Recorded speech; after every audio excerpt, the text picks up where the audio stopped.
도시 전설 누가? 속 유령. 있는 거지. 지하 주차장 4층의 발자국.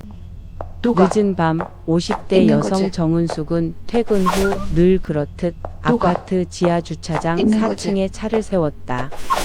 그녀가 발걸음을 누가? 옮길 때마다 있는 거지. 뒤에서 철벅철벅 소리가 따라왔다. 누가? 분명 주변엔 있는 아무도 거지. 없었다. 엘리베이터 버튼을 누가? 누르는 순간 소리는 있는 갑자기 거지. 가까워졌다.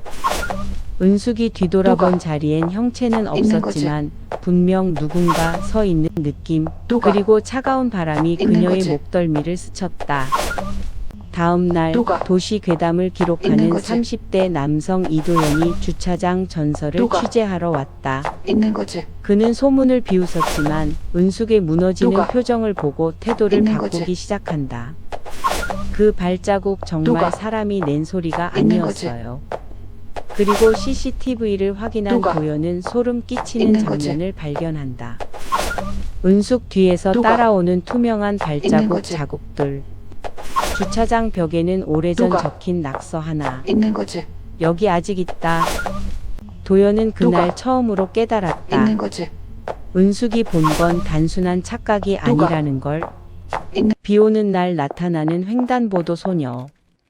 폭우가 내리던 저녁, 은숙은 집 앞 횡단보도를 건너다 깜짝 놀랐다.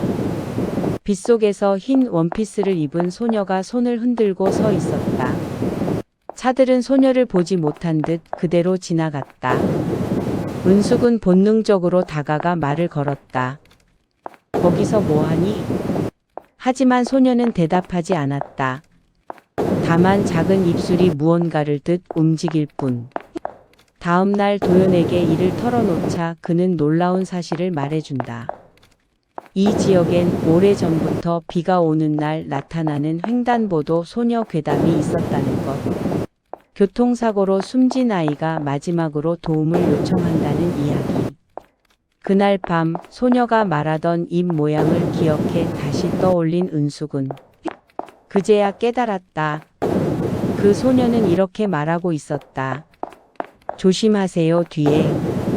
엘리베이터 거울 속의 또 다른 얼굴. 은숙과 도연은 사건의 실마리를 찾기 위해 은숙이 살던 아파트 엘리베이터를 재확인했다. 그때 도연은 처음으로 이 전설의 진짜 무게를 느낀다. 엘리베이터 거울. 분명 둘만 있는데 거울 속에는 세 번째 그림자가 있었다. 도연은 영상 장비로 거울을 촬영했고 화면을 재생하는 순간 둘은 경악한다. 은숙의 바로 옆 어떤 여자의 얼굴이 그녀를 노려보고 있었다. 거울 속에서만 존재하는 얼굴. 은숙은 갑자기 가슴을 움켜쥐며 숨을 헐떡인다. 저 여자를 어릴 때 본 적 있어요. 도연은 그 말에 의문을 품는다. 왜 도시 전설 속 유령들이 모두 은숙 주변에만 나타나는 걸까? 버려진 공원 화장실의 노인.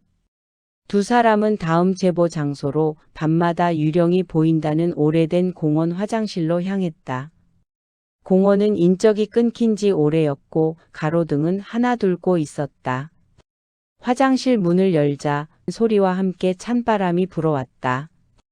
은숙은 화장실 칸 아래로 낡은 회색 신발 한 켤레를 보았다.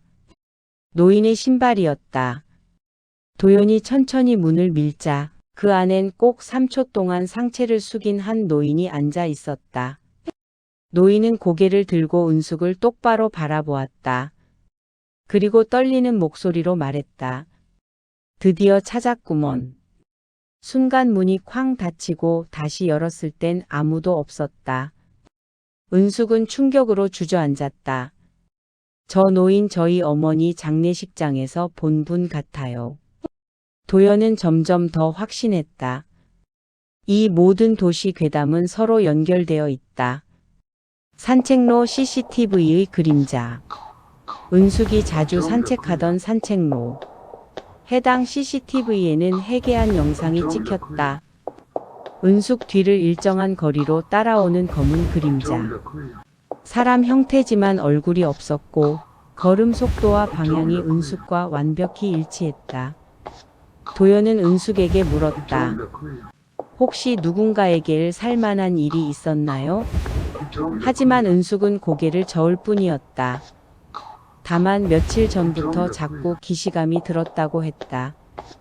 마치 누군가가 자신이 하는 말과 행동을 기억해내길 바란다는 느낌. 은숙은 두려워하며 도연에게 말했다. 그 그림자 계속 저한테 말하는 것 같아요. 하지만 들리지는 않아. 그날 밤 CCTV 마지막 장면엔 그림자가 카메라를 향해 고개를 돌리는 모습이 찍혀 있었다. 교차로의 검은 우산.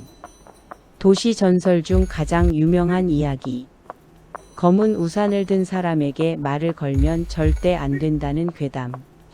한밤중 도연은 취재를 위해 외진 교차로에서 검은 우산을 든 인물을 목격한다. 그 사람은 가로등 아래에서 움직이지 않았다. 가까이 다가가는 순간 우산 아래로 흘러내린 물방울과 함께 사람의 얼굴이 아닌 완전히 새까만 공허만이 보였다.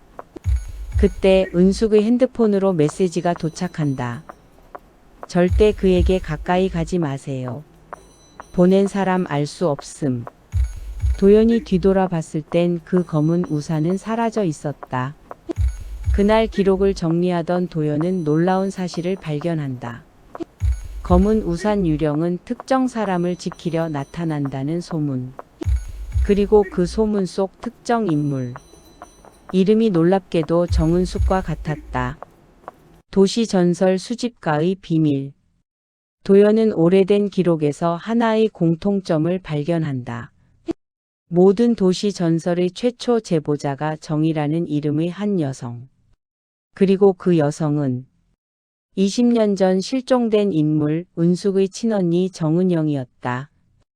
은숙은 손을 떨며 고백한다. 언니는 사라지기 전에 항상 말했어요. 이 도시는 이상해. 분명히 뭔가 있어. 언니는 진짜로 무언가를 보고 있던 거예요. 도연은 알게 된다. 유령들은 은숙을 괴롭히려는 게 아니었다. 그녀에게 어떤 진실을 보여주기 위해 나타난 것이었다. 모든 유령이 모이는 밤. 그날 밤 도시 전설에 등장하던 유령들이 하나둘 모습을 드러냈다. 지하 주차장의 발자국, 횡단보도의 소녀, 거울 속 얼굴, 공원 화장실에 놓인 CCTV의 그림자, 검은 우산의 형체까지. 은숙은 그들을 바라보며 눈물을 흘렸다. 언니 여기 있는 거죠? 모든 유령은 은숙이 서 있는 방향으로 고개를 돌렸다. 그리고 한 곳을 가리켰다. 공원의 오래된 벤치 아래. 거기에는 20년 전 실종 신고서에 있던 언니의 목걸이가 묻혀 있었다. 경찰 조사 결과 은영은 사고로 세상을 떠났고 그 사실을 알리지 못한 채 흔적만 남아 전설이 되었다. 유령들은 은숙에게 마지막으로 인사하듯 사라져갔다. 도연이 은숙에게 말했다. 이제 끝난 걸까요? 은숙은 조용히 고개를 저었다. 아니요. 언니가 마지막으로 말했거든요. 내가 사라진 이유 나만의 이야기가 아니야. 그리고 화면에는 지난 한 달간 실종된 또 다른 사람의 사진이 비춘다. 마지막 문구. 도시 전설은 끝나지 않았다. 안녕하세요. 중국 조심하세요. 좋아요, 구독, 알림 주세요.